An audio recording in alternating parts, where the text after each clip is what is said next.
سلام و عرض ادب و احترام خدمت همه دوستان عزیزم در کانال فال حافظ. در خدمتتون هستیم با خوانش یک فال حافظ دیگه. شبتون هم بخیر باشه. ازتون میخوام که با خلوص دل نیتتون رو انجام بدید و یا اون چیزی که دوست دارید رو تصور کنید تا ببینیم که امروز یا امشب حضرت حافظ بزرگوار چه پیامی برامون دارن.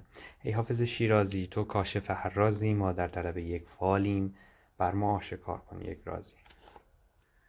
فال شماره 354. این هم غزلش. میتونید ویدیو رو پاز کنید و مطالعه بفرمایید.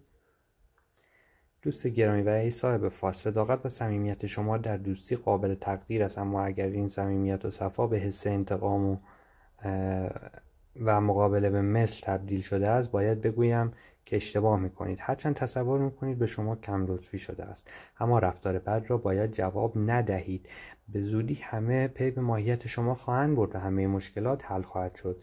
موفقیت رفیق راهتان. ما دوستان خیلی ممنونم که همیشه ما رو حمایت میکنید. ازتون میخوام که در شورت ویدیوهایی که در طول روز هم میذاریم، در چند ویدیو که دارم اینو اعلام میکنم که واقعا حال خوبی میده. دوستان این حال خوب رو شما هم تجربه کنید. یعنی دوستانی که در ویدیو فقط میبینن، اینطور باشه که شورت ویدیوها یا همون ویدیوهای کوتاه کانالمون هم ببینن. واقعا حال خوب و آرامش خاصی به همه میده. دم همتون گرم که تا پایان ویدیو همراه بنده بودید. تا یک ویدیو دیگه، خدا یار و نگهدار.